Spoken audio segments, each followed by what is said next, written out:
मंडळी, महाराष्ट्राच्या राजकारणात एखादी गोष्ट साधी असतेच कुठे.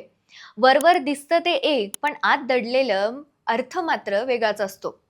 नागपूरचं हिवाळी अधिवेशन 8 दिवसांचं हे एक विधान. पण या 8 दिवसांच्या आड लपलेली राजकीय गणितं, सत्ता टिकवण्याचे डाव, विरोधकांवर चाललेली नजर आणि विरोधकांनी सरकारसाठी तयार केलेले सापळे, हे सगळं पाहिलं की एकच प्रश्न डोकं वर काढतो. हे अधिवेशन म्हणजे फक्त कामकाजाचा कार्यक्रम आहे का मोठं राजकीय षडयंत्र चरणबद्ध पद्धतीनं रचलं जात आहे? आज आपण याच पडद्यामागच्या खेळावर खोलात जातोय. तर मग सुरू करूयात या अधिवेशनामागं नेमकं काय चाललंय. नमस्कार, मी अंजली आणि आपण पाहत आहात त्याचं काय महाराष्ट्र. तर मंडळी, सगळ्यात आधी एक गोष्ट लक्षात घ्या. हे अधिवेशन फक्त 8 दिवसांचं ठेवलंय.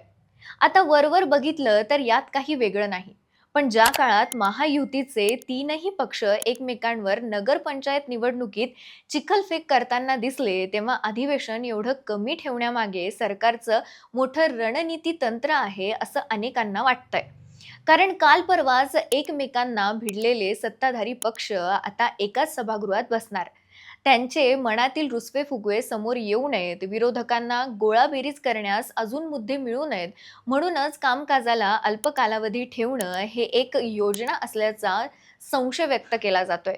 यात अजून गंमत म्हणजे विधिमंडळाच्या इतिहासात पहिल्यांदाच शनिवार-रविवारी कामकाज ठेवण्यात आलं.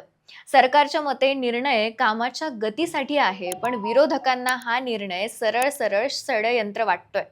कारण वीकेंडला लोकांचं लक्ष कमी असतं. माध्यमांचं निरीक्षणही तुलनेने मंद असतं आणि अशा वेळेत सरकार 113 विधायक, अध्यादेश, पुरवणी मागण्या हे सगळं वेगानं पास करून घेणार, हेच विरोधकाचं मत. म्हणजे अधिवेशनाचा कालावधी वाढवण्याची भाषा आहे, पण खरी योजना म्हणजे चर्चा कमी, मंजुरी जास्त आणि यालाच विरोधक वीकेंड स्ट्रॅटेजी म्हणताय. आता या सगळ्या पार्श्वभूमीवर महायुतीमधील एकमेकांवरील अविश्वास आणखी रंजक बनतो. भाजप, शिंदे, शिवसेना, अजित पवार गट, 3 पक्ष. पण 3 दिशांनाही खेळणारी राजकीय खेळी. नुकत्याच झालेल्या स्थानिक निवडणुकात हे उघड झालंय. काही ठिकाणी ते एकत्र, काही ठिकाणी थेट एकमेकांच्या विरोधात. त्यामुळे प्रश्न असा उभा राहतो की अधिवेशनात जर विरोधकांनी या अंतर्गत फाट्यांवर बोट ठेवलं तर सरकार एका सुरात उत्तर देणार कसं?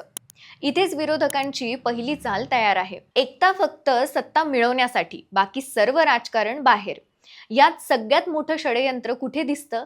तर वर्षपूर्तीला आलेल्या सरकारला एक चकचकीत रिपोर्ट कार्ड दाखवायचंय आणि विरोधकांना तो रिपोर्ट चालवल्याशिवाय लोकांसमोर दाखवायचा आहे. पण शेतकऱ्यांचा असंतोष, कर्जमाफीतील विलंब, कापूस सोयाबीनच्या भावातील घसरण, मदतीचा विलंब, हे सारे मुद्दे जर अधिवेशनात खोलात गेले तर सरकारची मोठी कोंडी होणार. त्यामुळे शेतकरी प्रश्नावर सरकार रक्षात्मक दिसू नये म्हणूनच अधिवेशनाचा वेग, वेळा आणि दिवस सगळं आखून तयार केलं गेलंय का?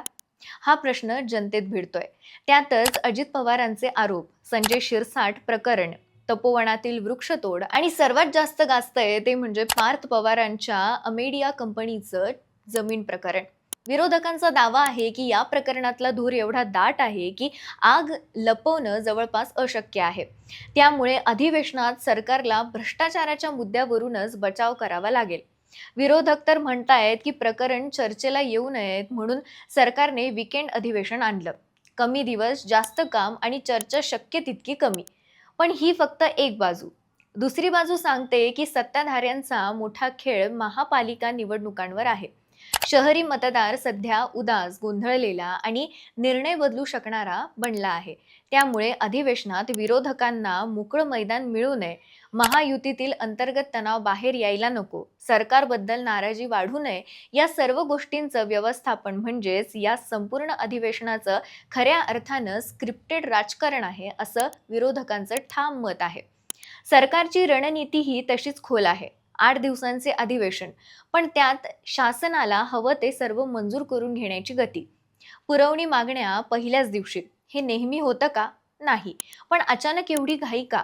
विरोधकांचा आरोप आहे सरकारला आपल्या वर्षपूर्तीच्या आधी सर्व पेंडिंग कामं दाखवायची आहेत. काम करण्यापेक्षा काम दाखवणं महत्त्वाचं बनलंय. आता खरी मजा येणार ती या दोन षडयंत्रांच्या टक्करमध्ये सत्ताधाऱ्यांचं गणित आणि विरोधकांचा मास्टर प्लॅन. विरोधकांकडे मुद्दे आहेत, लोकांतील असंतोष आहे आणि एकत्र येण्याची मजबुरीही. सरकारकडे सत्ता आहे, गती आहे आणि अधिवेशनाचा कंट्रोलही. त्यामुळे या अधिवेशनात जे घडतंय त्यातली प्रत्येक चाल, प्रत्येक गती आणि प्रत्येक दिवसाची मांडणी यात राजकीय हेतू नसल्याचं म्हणणं कठीण आहे. पण मंडळी, अधिवेशन सुरू होण्याआधीच अनेकांच्या मनात एकच प्रश्न धुमसतोय. हे अधिवेशन राज्यासाठी आहे का एखाद्या मोठ्या राजकीय रणनीतीचं व्यवस्थित पेरलेलं बीज आहे? सत्ताधाऱ्यांचं हे नियोजन खरंच विकासासाठीचं धाडस आहे की विरोधकांना गोंधळून टाकण्यासाठीचा खेळ?